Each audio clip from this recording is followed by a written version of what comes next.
네, 안녕하십니까, 평경장입니다. 오늘 영상은 비트코인 위주고요. 정말 짧게 촬영할 생각입니다. 현재 비트코인을 보면 고점 기준으로 14%가량 내려가 있고요. 현재 차트 장세 회복될 기미를 보이고 있지 않습니다. 신고가를 갱신한 게 엊그제 또는 2주 전 같은데 이제는 차트가 그냥 매물대를 찍다가 하락을 할 것처럼 보이고 있죠.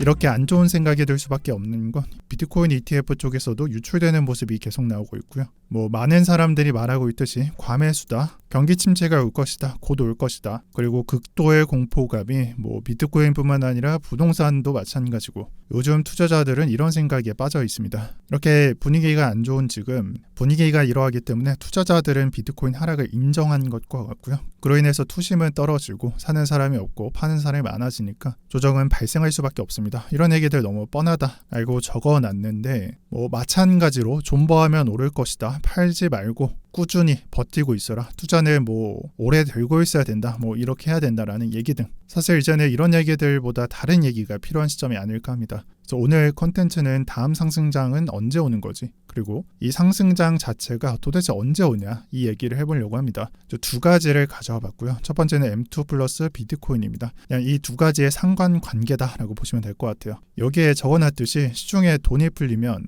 이 검정색 비트코인 차트처럼 증시도 마찬가지고 주식도 마찬가지고 부동산도 마찬가지고 결국엔 올라갈 수밖에 없고요. 그리고 M2가 떨어지면 내려갈 수밖에 없습니다. 이랑 가장 완벽하게 또는 정말 잘 따라가는 놈이 뭐냐, 비트코인입니다. M2랑 비트코인 차트를 비교해보면 올라갈 때 올라가고요, 내려갈 때 떨어집니다. 이 차트를 처음부터 끝까지 보면은 언제 내려갔고 언제 올라갔는지, 그리고 떨어질 때 장세가 어떤지를 확인할 수 있습니다. 그래서 근 10년치 차트를 봤는데 역사적으로 잘 따라갔다는 모습을 확인할 수 있고요. 여기서 우리가 알 수 있는 건 이 M2가 올라갔을 때 하락한 적이 없다는 것입니다. 그렇다면 도대체 이 M2는 언제 올라갔나, 또는 언제 올라갈 수 있을 것인가, 그 부분을 설명하려고 하는데요. 위에서 봤었던 차트는 글로벌 M2, 미국을 포함해서 미국, 영국, 독일, 차이나, 일본 각 나라를 나타낸 표고요. 밑에는 미국입니다. 코로나 때부터 지금 현재까지를 보면 코로나 시기 때 2년 동안 올라가다가 2년이라는 시기 동안 급하게 올라가는 시기, 그리고 비교적 천천히 올라가는 시기를 포함해서 2년 동안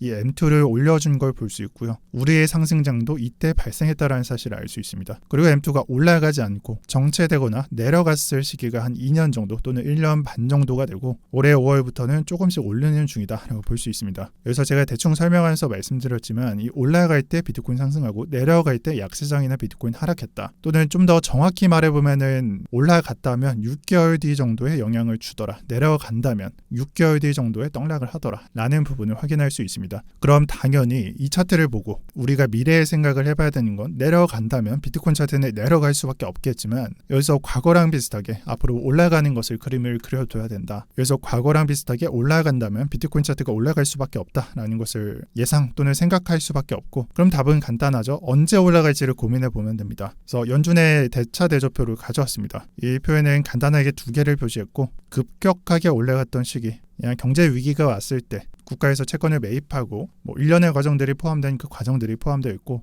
이 단기로 크게 상승한 구간을 제외하면 천천히 올렸던 구간 또는 횡보했던 구간들이 나타내고 나머지 구간은 당연히 하락을 했겠죠. 그리고 지금 현재가 이 하락하는 시기다, 대차 대조표가 축소되는 시기에 있다는 것을 말씀드리고 싶어요. 이렇게 대차 대조표에서 가깝게 본다면 24년도 3월부터 또는 길게 본다면 근 2년 동안 이 대차 대조표는 축소되는 그림을 그려왔습니다. 여기서 중요한 건 이 값, 이 대차 대조표 값을 무제한으로 낼 수 없다라는 거예요. 왜 우리가 지난번에 FOMC 일정이 있었을 때 점도표 나오고 파월 연설하고 파월 그 기자회견 갖고 그리고 뉴스에 나오고 유튜버들이 해석하고 그때 나왔던 말들이 뭐였죠? 금리를 한 번에 내린다면 리세션 리스크, 그러니까 이렇게 충격을 주면은 경제 위기가 올 수밖에 없다라는 내용이 있었죠. 이 위의 표도 마찬가지입니다. 무제한으로 내릴 수 없어요. 그렇기 때문에 우리는 해당 데이터가 올라가는 부분을 예상해야 된다라고 주장하는 겁니다. 지금 현재 당장 올라가냐? 그런 건 아니에요. 다만 이 그림이 내려간다라는 그림보다 올라간다, 추후에 미래에 올라간다라는 부분을 예상하고 있어야 된다는 거예요. 이게 19, 20년도 2포인트처럼 내려가다가 급선회에서 올라갈 수는 없겠지만 지금 당장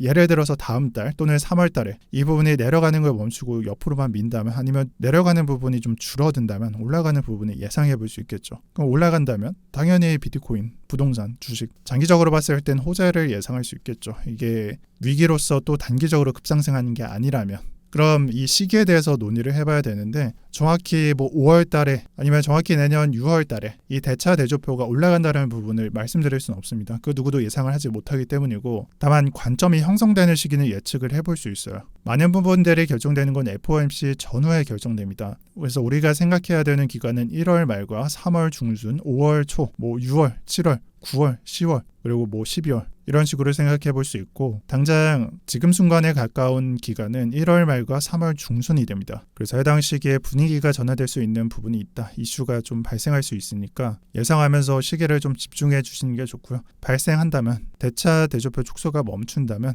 큰 그림에서는 호재라고 생각하셔도 좋습니다. 이게 첫 번째 생각해야 되는 큰 그림이었고 두 번째로 큰 그림 이 다음은 두 번째로 생각해야 되는 거 말씀드릴게요. 비트코인과 이더리움 순환한다라고 나타냈습니다. 이 부분은 정말 개인적인 생각이니까 오해하셔도 좋고요. 그냥 개인적, 주관적인 아이디어라고 보시면 될 것 같습니다. 일단 차트 두 개를 나타냈습니다. 21년도 1월달과 5월달 비트코인 도미넌스가 30%가량 내려갔고 이더리움 도미넌스가 10%가량 상승했습니다.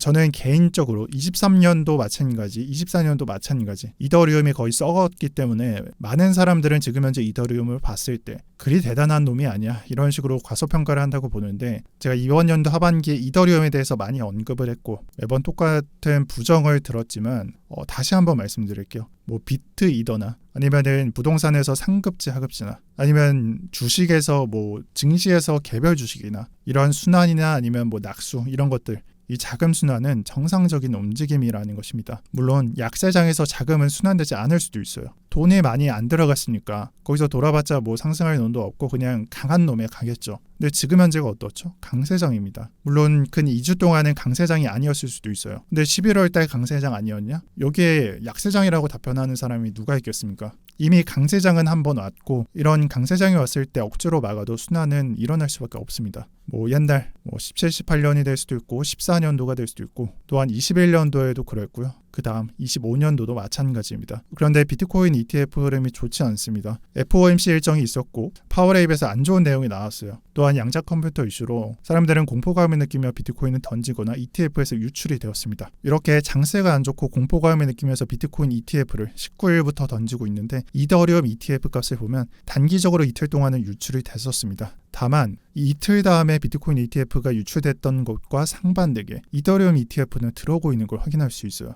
물론 이 금액이 정말 터무니없이 작은 것도 압니다. 그리고 이 금액 자체로 뭐 이더 떡상하고 뭐 알트 뭐 순환돼서 올라가고 이런 게 근거 없다라는 것도 압니다. 하지만 지금 현재는 작은 그림에서 만들어질 수 있는 작은 근거들이 마련됐고 강세장이라는 건 약세장에서 출발할 수밖에 없습니다. 그리고 과거의 강세장들은 이 강세장 시작 전 포인트들은 말도 안 되게 작은 포인트들부터 시작이 됐었죠. 어쩌면 이런 작은 포인트들 그냥 비트보다 이더가 좀 잘 버틴다 이런 작은 포인트들이 모여서 떡상을 해버린다면 사후에 분석을 하면서 이게 근거였다 이렇게 말하는 걸 우리는 자주 볼 수 있는데 지금 현재랑 다를 바 없다라고 저는 생각합니다. 사후에 근거가 될 수 있는 부분들을 꾸준히 보고 있습니다. 그만큼 작은 포인트들이 좀 중요하다라고 생각하고 있고요. 지금 현재 이더리움 ETF는 유출되지 않고 있고 이에 따라서 뭐 비트코인 차트랑 이더리움 차트도 정말 미세하게나마 좀 다른 편으로 다른 차트로 흘러가고 있습니다. 저가를 깼거나 그런 부분들을 보시면 될 것 같습니다. 그리고 마지막으로 이렇게 이더리움이 뭐 내려가지 않고 버티거나 좀 운이 좋아서 조금 더 올라가는 모습을 보인다면 부정할 수밖에 없는 사실은 알트코인은 대호재일 거고 우리는 이런 부분들을 좀 중요하게 봐야 된다라고 생각합니다.